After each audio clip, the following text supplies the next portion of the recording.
Hello and welcome everybody to episode 12 of our digital talks. You can see it's getting colder here also in Munich. We had the first snow this week, and I'm really looking forward to this show today about one of my favorite topics, learning. And we are joined today by Aileen. She's working at Microsoft, and she calls herself a learning enthusiast. But in real life, she's a business program manager for future skills. And so she knows everything about learning, how to establish a strong learning culture at your company. And I'm happy that she can be with us today. Hi, everyone. It's a pleasure to be here. Thank you, Felix, for inviting me. And I hope I can share some valuable insights on learning and skilling. Sounds good, Aileen. How are you today? Quite good. As mentioned, it's getting cold and we have the first snow, but otherwise I enjoy the home office.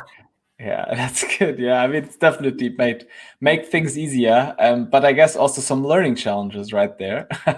Sure. So I guess we can dive right in. So our topic today, growing your company with a strong learning culture. I guess that's what you talk on a daily basis with your clients. And so you mentioned three statements before our session, and we dive right into the first one. You claim that when we stop learning, we stop growing. That sounds quite severe, right? But I mean, in your opinion, what happens to organizations when employees stop learning? Yeah. So first of all, I think that statement is very true for individuals and companies. And why I think this is true, I want to explain in just one example. So for example, or everybody knows that our world is changing at never seen pace. Well, digitalization, new innovations, there are massive opportunities, but also massive challenges ahead of us. And if you look back, innovations came in a shorter cycle, and it's getting shorter and shorter every time. So there will be much more innovations in the next years coming up. And all of those innovations require new skills so that we are able to adapt them, to implement them, and to understand them. And so I think now more than ever, learning is getting more and more important than it was before. And in order to not left behind, you actually need to learn continuously. So it's not enough to just learn once, because there is a new innovation coming up afterwards and you need to learn again. And just one example to have maybe a few numbers. Microsoft did a study and we see that there will be about 150 million new jobs till 2025, and about 50% of all employees need a reskilling till then. And I mean, those are impressive numbers. And well, to achieve them, I think learning is a key part of the culture and a doing we have to do actually every day. And so I think personally, when you stop learning, you actually stop growing and miss the opportunities which are ahead of us. Yeah, it's very interesting. I read your post there about the 50% reskilling. It was quite a big number there. But just for understanding, there is upskilling and there is reskilling. So what is the difference? So I think upskilling is something which is in your expertise, and you maybe just learn something, a new feature, a new part which is coming into a specific topic. But if you reskill, you change your whole perspective and really learn a new subject which weren't in your expertise, or which is actually something very new. And I think this is basically the difference between reskilling and learning something additionally in your own field of expertise. Okay. So I mean, 50%, that means every second person. So I mean, from your opinion, what are the big learning trends or the big new skills that people need to acquire to kind of keep up with the changing world? Yeah, so basically this is very individual, but there was a study from the World Economic Forum which looked at the specific skills which might be very important in the future, and they differentiate between soft skills and between hard skills. And if we're looking at the soft skills, actually the first one is creativity. So all the new challenges and opportunities, innovation and technology ahead of us needs us to be more creative. So this is one of the the first soft skills. Then we actually have the topic around coaching. So this is not only valid for managers, but for every individual person inside a company, that we start coaching people instead of managing them. And last but not least, actually also on the list of the World Economic Forum is learning, so that it's getting more and more important that you learn on a continuous base instead of just doing it once. If we look at the hard skills, I think it's a little more obvious or easier because, of course, AI and all the topics around data are on the top of it. So this is really one hard skill. Every company is looking for it.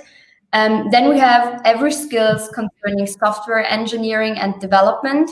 And last but not least, skills around cybersecurity or security at all. Because if we have new innovations and a rise of innovations, of course, there will be also threats coming with them. And there we also need people who understand and help us in securing data and privacy of customers and clients. Interesting. So, I mean, on the hard skills, I think, yeah, I mean, AI and, you know, all the big topics there.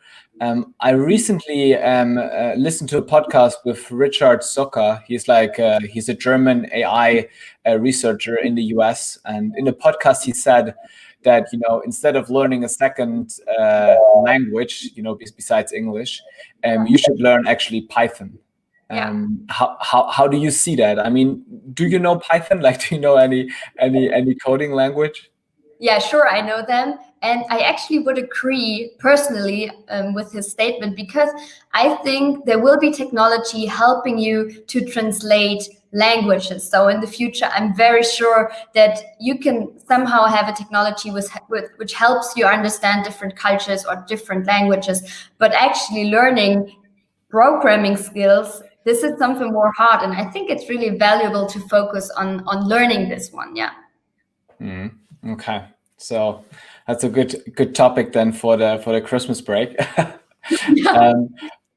By the way, for all the viewers, if you have any questions that, you know, come up during our conversation, just post them below this LinkedIn live session, and so we can answer them during our show. But that's just a side note. But in this first statement, I mean, you said, okay, we need to learn, right? That's really mandatory. We need to do this continuously. So what are your learning hacks, right? Because I think a lot of people kind of struggling about what to learn, when to learn. So what do you usually recommend? Yeah. So first of all, I would recommend to actually learn something that is very important to you, because the one who's benefiting the most out of learning is you. So I know there are a lot of standardized trainings everyone needs to do or fulfill, but really make sure all the learning you can do additionally, that it is something which brings you forward and is like somehow related to your personal growth, because then you also have more fun and, as mentioned, more benefits out of it. The second point, which maybe is a low-brainer, but it's actually very helpful. I block dedicated learning time in my calendar, because I know there's the daily business, there are tasks, there are responsibilities, and learning sometimes is deprioritized, or maybe it's not top of mind for you, or you don't have the time. So what I do, I block dedicated time and plan what I want to learn during this time. And it actually works very well if you go in with a mindset that this is your personal time to learn. Last but not least, what I can recommend is also taking a look outside of your organization. So really go outside and look, okay, what is there in the market? And there are so many options to learn. It's massive, so maybe overwhelming, but therefore it's important to know what you're gonna looking for or what you want to learn. And last but not least, maybe one hint or one comment concerning the current times. I think digital learning gives us new opportunities, and we've seen it with COVID. Everyone is at home, but actually through digital learning and digital experiences, I can also take part in courses around the whole world. And I think this is amazing, because you get so much more access to knowledge and to courses which, well, in the first place, weren't meant to be for you or for you participating. And I think this is amazing, and everyone should take this chance and do courses through digital learning. Yeah, no, it's a super good point. I just recently saw that the MIT is having, like some courses publicly available for free, right? Which is great, and you can just learn about, I mean, all kind of different stuff, neuroscience, physics, and stuff like that. Yeah, I did. So I did one at Harvard X, the digital learning platform, and it was about leaders of learning. And I actually would have never done it because it's, well, not in Germany, and it's not really in my radar or on my radar, but because I read it, I then took it online, and it was fantastic. Yeah, it was great insights. Yeah, Harvard X. I haven't heard about it, but just noted that down. Out of curiosity, you said block dedicated learning time. I mean, how much time do you block, and at what times of the day? I have a blocker every Friday afternoon, and it's about 2 hours. And sometimes, of course, I shorten it or enlarge it, but basically, I always have 1 hour for myself looking at specific things I want to learn. Of course, sometimes there is a standard training included as well, but as said, Friday afternoon, when we're like getting into the weekend and there may be not so many calls anymore or so many emails, this is the time where I sit back and start learning. Yeah. Okay. Cool. Okay, so I think we've got that covered. Got people some inspiration on what to learn and when to learn. Yeah. But now let's turn more towards organizations. I guess we covered individuals, but you said something very interesting about organization, that whether you know it or not, your organization already has a learning culture, which is, I guess, great news for organizations, because they can claim they have a learning culture, but I guess it depends on the quality of the learning culture. So in your opinion, how should a learning culture look like? Yeah. So first of all, I just love this statement. It is from LinkedIn, and I read it and I thought, okay, there's so many in it we can discuss, and I just needed to bring it up and bring it to this session. For me, a learning culture, well, there is no common answer. It's of course individual for every company. But basically what a learning culture is, it is a part of your overall company culture, and it is there to embrace and foster learning. So we want to make learning something which is fun and which is really reasonable to do in order to grow. So it should be something positive, because at the moment, well, sometimes it's just not very positive, but more like a negative thing, which I have to do because otherwise I have a red flag in some system. So we want to have it as a positive experience for our employees. And the goal is to say, okay, learning is happening everywhere. It is happening at every time and also at every place, and that we are supporting different learning types. So everyone has a different way of learning, and that we as a culture and we as an organization know that, and we want to embrace your own learning type in order for you to grow. So this is like what a learning culture is in total, for me personally. Okay. And I mean, you said that it's there, and so every company has this learning culture. What would you say are characteristics of a good learning culture, or of, I guess, like a functioning learning culture? So first of all, I think it's very important that the senior leadership team is on board, because we need role models which help us showing and discussing the importance of learning. And if the senior leadership team is not on board, it's much, much harder. So it is really easier and better if they are in and help translating and giving that message to all employees. So this is very important, and I recommend actually to do it. It's maybe the most important thing to do. Second, you should actually honor the presence of learning. So it should be a positive thing. You should somehow, if possible, celebrate it. That maybe sounds a bit strange, but actually this is the way you should do it. And there are some ways how you can do it, and I can elaborate on this in a second. Then it's very important that you make learning simple. I know this is very hard and difficult, but I know that some companies have just very hard and difficult ways to access learning materials or courses, and it should be something which should be very easy to access.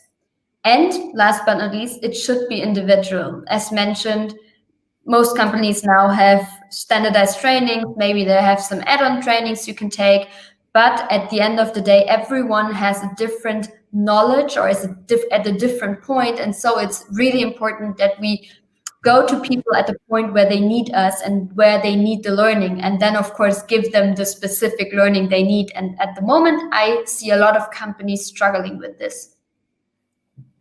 I mean, what do you see companies doing, right? You said it needs to be individual, needs to be simple. Like, do you see companies kind of, I guess Microsoft Teams also has a learning area, I guess already now or soon at least. So do you see companies just buying content and providing them to the employees? Or do they give every employee like $1,000 and they can, go off and buy training in areas they want? What do you see as best practices there? Well, I've seen both. So there are a lot of companies out there having a learning budget, which I think is great. So I'm really a fan of this.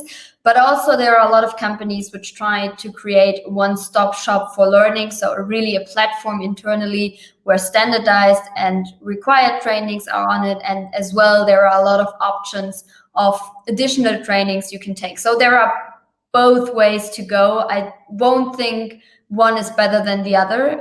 But of course, if you have a certain budget, then you can really do what you want to do. And it's a little more related, or you have a little more freedom in order to see what you want to learn or what you want to grow into.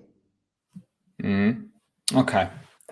And I mean, in terms of, you mentioned that learning needs to be an integral part. I think what happens quite often, you also mentioned that companies are struggling with that, is that learning is always seen as something that is inferior compared to your day job, right? So if you have enough time, you are learning. If not, well, not so bad. Like, how do you see managers encouraging a learning culture? What should they do so that people actually prioritize the learning aspect higher? Yeah. So I think what is very important is that managers communicate that their employees have the right to take time to learning, because this is actually one thing, as mentioned, time. Most of the people don't have it. So managers need to make clear that learning is a top priority and that people can take time off in order to learn. And otherwise, or additionally, what I see is that learning or skilling is part of their everyday conversation. So as you know, there might be a one-to-one conversation between a manager and an employee. And so it's really important to have this topic in those conversations and talk about, okay, what are your plans for specific soft skills or hard skills which you want to develop, and how can I as a manager support you on this journey? So I think these are two tips where managers can start bringing learning and skilling in their daily conversations. And I think you will see very fast that people really start thinking, okay, what do I need to learn? Because for some people, that's not obvious. Mm. And what do you think about making learning measurable, right? Because I mean, in the end, it's always like, if you look at it from a top manager perspective, it needs to yield some sort of results, some sort of better revenue or lower cost, whatever. But some skills, right? You mentioned creativity, like, good luck measuring learning how creative you are and measure that. Like what do you see companies doing there? Is it just a trust thing between your employees, or do you have companies where they really establish some strong measuring of learning activities? So I think that's actually a very hard thing. Of course, you can easily measure if someone is passing a certification or stuff like that. But for the soft skills, of course, it is hard to measure. And what I think, success is always individual or measured individually. For example, my view on success might be a different one than yours. So it's also very important for those soft skills to go into the conversation and agree on a specific measurement for a specific goal. So if you're discussing, hey, I want to do a training in order to get more creative. Okay, let's talk about it. I support you, but what is your goal and how can we measure it? So I would do it on a very individual base, because as you mentioned, it's very hard to have KPIs which are measuring such soft skills. Yeah. Yeah. Okay. Now that makes a lot of sense. So I just see time is flying, Eileen. This is a really, really super good topic. But anyways, let's move into the third statement. So I guess we covered learning is important, and your third statement is going into the direction that learning is a start, but mastery is the goal, right? Which I found super interesting. But what my question would be, how can one move from learning to mastery, and what is mastery for you? Yeah. So, first of all, I would say that this is very individual as well. So, what we've experienced or what I see is that people learn once and then maybe stop and learn something differently, which is okay. But actually, well, the advantage or the value comes if you learn continuously and really go deep dive into a specific topic. And this is what I mean with learning is a start, but mastery is the goal. It is not enough today to just learn once. For example, I can do a certification, of course, but that doesn't mean that I'm capable of doing something on a very good base or high level. Yeah, not high level, but in a very deep way and very not knowledgeable way. So I would say if you have a topic which you are very interested in and which somehow relates, of course, to your purpose, because this is important, then it's also one key topic which you should keep on learning and pursuing a way of mastery. That means that you spend really intense time on it and do it on a continuously base in order to get an expert or a master in this topic. So if anyone is ever thinking about that topic and is asking questions, you are the one which is there and which can answer and support. But I mean, how many areas of mastery can you have, right? Because I always have this 10,000 hour rule in mind. So, I mean, considering that you don't want to be a master when you're 100 years old, like in how many areas should you pick then? Yeah, I think one is enough. So I actually don't think that someone is able to have more than one, at least not at the level which I expect it to be. So I would actually say search for one topic, even if it's a little more high level and not very specified, but search for that one topic and then you can go into detail and do not try to have 4 or 5 covered, because then you would not reach a goal in order to be a master of something. Yeah. What's your master topic? What do you think? Learning? Yeah, okay. That was easy, yeah.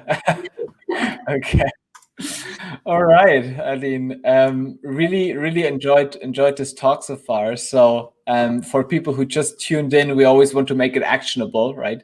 And kind of have the one key takeaway, the one thing that people should be doing in order, to get active. So, what would be your recommendation? What should people do in terms of learning to kick things off? Yeah. So what I actually would recommend, sit down, look at what you want to achieve in your future and what you need to do or learn in order to get there. So really make a plan. And that might sound funny, but it's actually valuable to have it written down, because then you can discuss it with your manager, with your peers, whomever it is. So really one takeaway, go sit down and try to make a learning and a skilling plan in order to grow and develop personally on a higher level. Nice. So have your own curriculum. In school, the teacher did it for you. Now you have to do it yourself. That's absolutely correct. Yeah. Yeah. Okay, cool. Aileen, so thank you very much. Any learning resources that you would recommend as the closing? You mentioned Harvard X. Anything else? Well, there are Ivy League schools which published some courses due to COVID-19, and I can really recommend looking at this, because it's not just Harvard, but every big school which you know, and they have amazing resources from technology, from innovation up to really every topic around well-being and stuff like that, which is important at the moment. So go ahead and check this out. It's great. Okay, cool. All right. So Aileen, thank you very much. Thanks for coming on the show. And how can people reach you if they want to learn more about learning? Yeah, I'm happy if you just reach out on LinkedIn, connect with me. If you have questions, I'm happy to answer them. Okay, cool. All right, Aileen. Thank you very much. Take care and have a good Christmas season. Yeah, thank you. Bye.